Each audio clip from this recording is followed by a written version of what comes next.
Good evening, everybody. Buckeye Piper.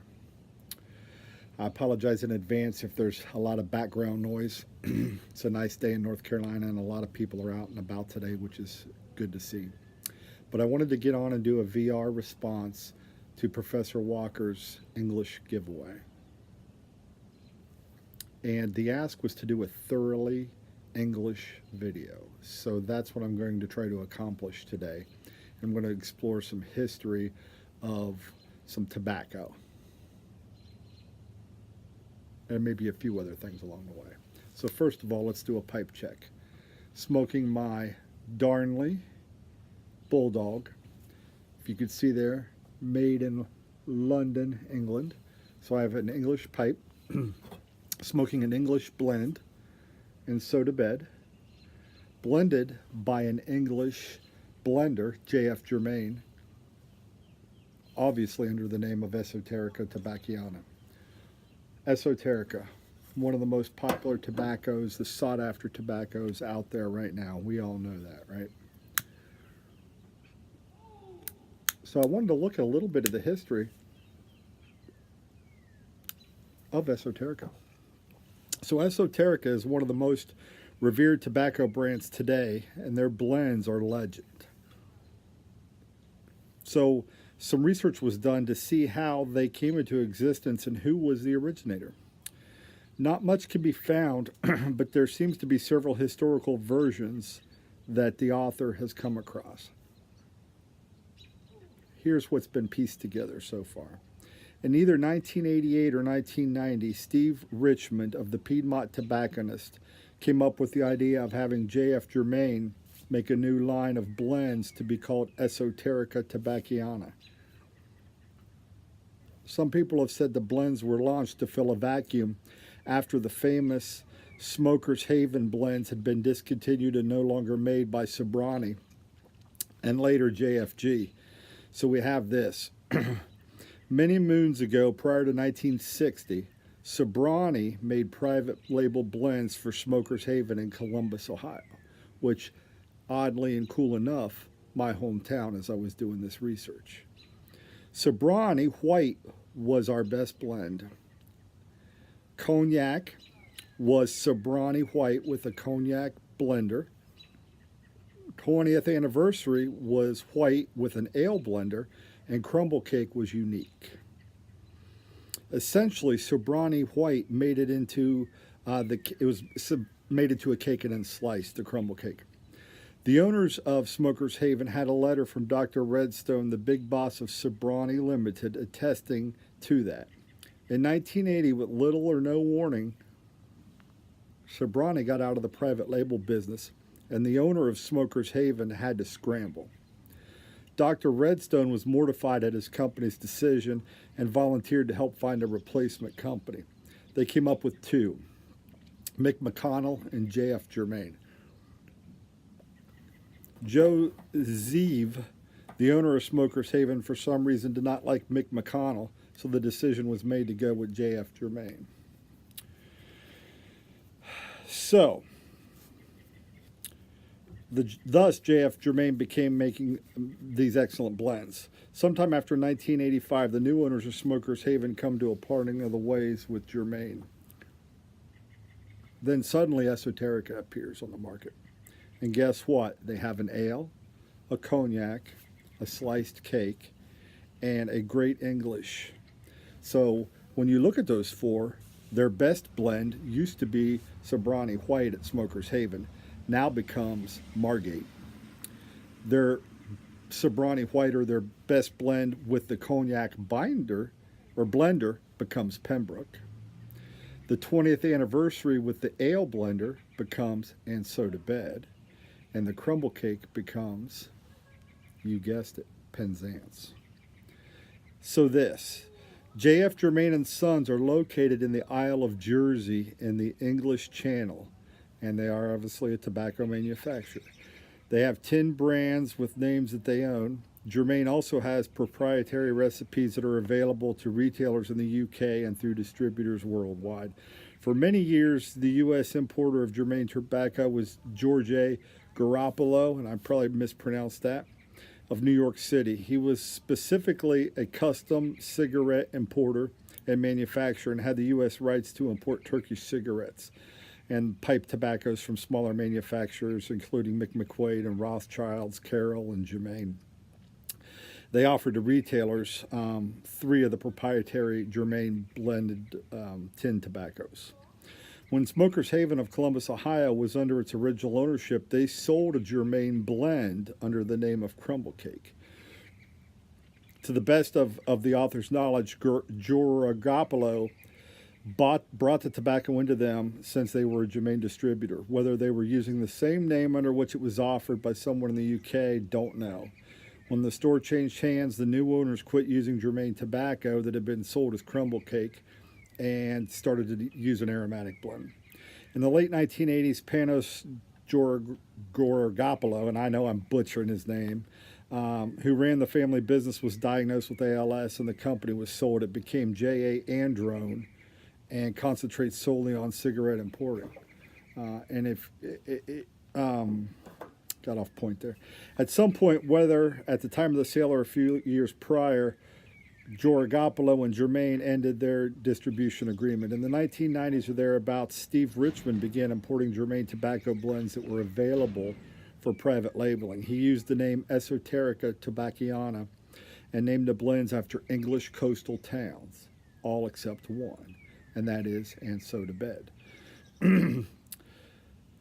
The blend, which Smokers Haven sold as Crumble Cake, became Penzance. Steve didn't have the resources to distribute the tobacco very widely. A few years ago, after opening a retail shop in Oakland, California, he sold the distribution rights to Butera Pipe Company because he felt Mike could give the tobacco the attention it needed. Oddly enough, and this is where the story gets interesting, and then we're going to explore how all of them are named after an English coastal town except for And So to Bed. We're going to do the history of that, right? Oddly enough, Greg L. Peace, GL Peace, was part of the original tasters that were choosing the blends and making suggestions on Penzance or on the Crumble Cake for Smokers Haven. And GLP basically said, even though Crumble Cake's not identical to Penzance, it's very close. The only difference is Penzance has a little bit more Latakia, so it's not to disappoint. So really, Smokers Haven, doing some research, very difficult to find these blends at Smokers Haven because they are Germain blends. They are probably Esoterica, just not in an Esoterica tin. Okay? So how did And So to Bed get its name? Everything was named after a coastal town except for And So to Bed. So that's the next piece of history I wanted to explore. So And So to Bed really gets its name from Samuel Pepys. Samuel Pepys, and it's spelled P-E-P-Y-S. He was an administrator of the Navy of England and a member of Parliament who is most famous for the diary he kept for a decade while still a relatively young man. Pepys had no maritime experience but rose to be the chief of secretary to the Admiralty under both King Charles II and King James II. Through patronage, hard work, and his talent for administration, his influence and reforms of the Admiralty were important in the early profession of the Royal Navy. Essentially, it's about a diary, right? And So to Bed is about a diary. So, a little bit of history. Pepys began to keep his diary on January 1st, 1660. Let me read.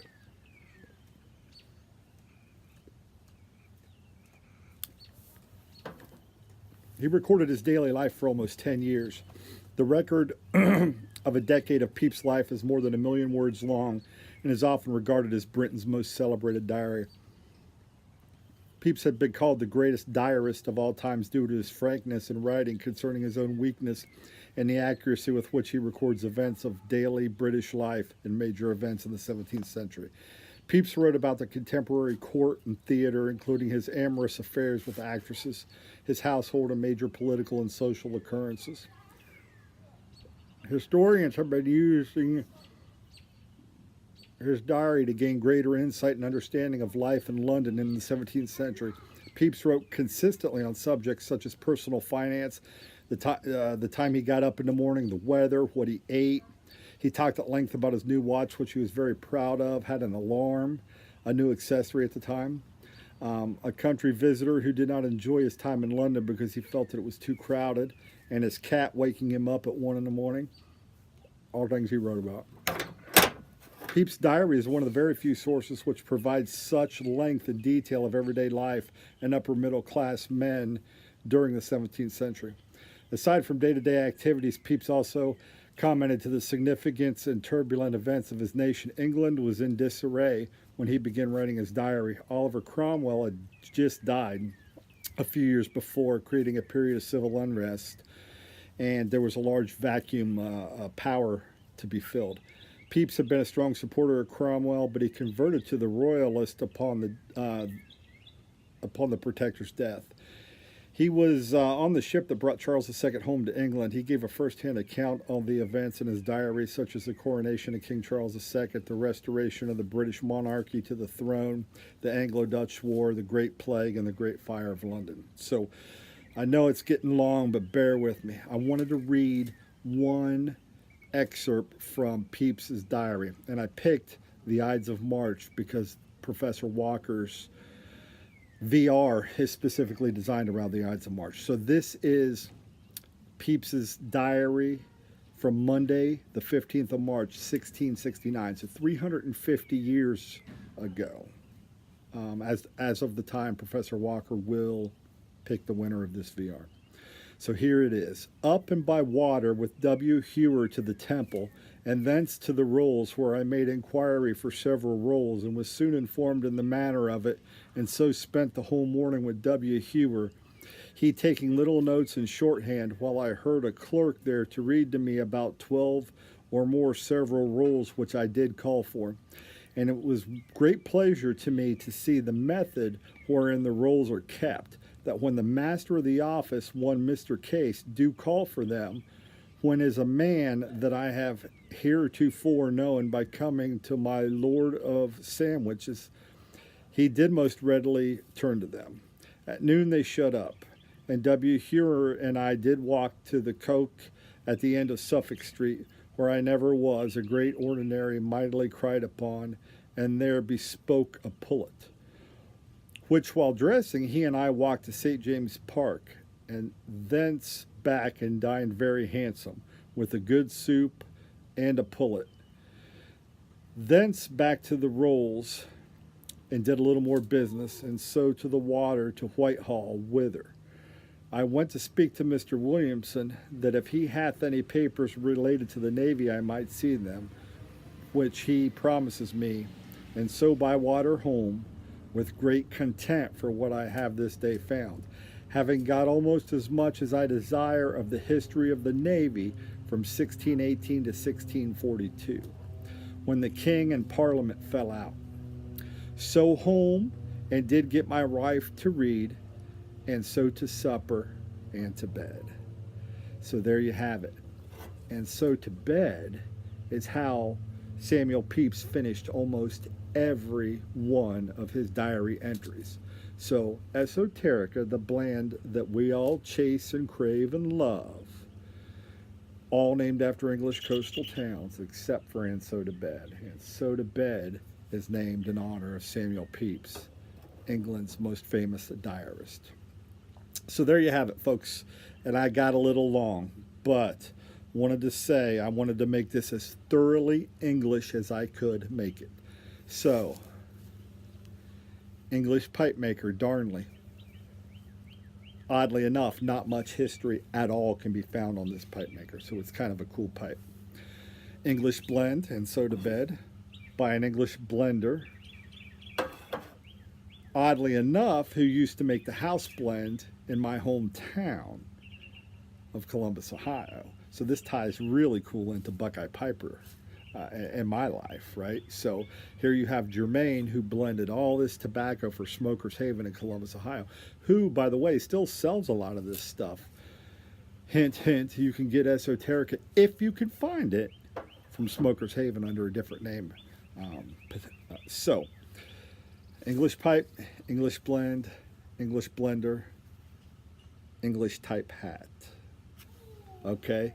In 1571, Queen Elizabeth I sought to stimulate trade in the Irish and English wool trade by passing an act obliging males over 6 years of age, except for nobility and persons of decree, to wear caps of wool and manufactured on a forced find 3/4 per day.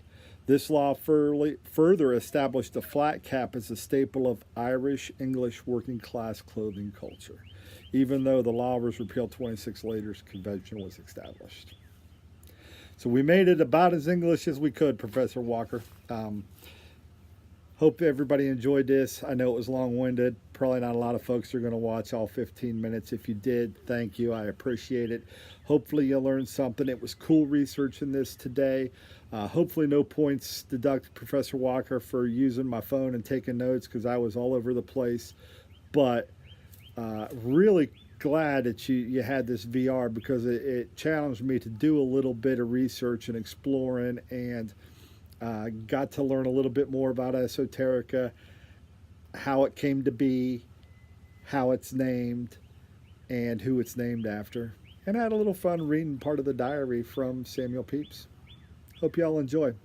This is Buckeye Piper saying, have a great night, everybody. We'll catch you later.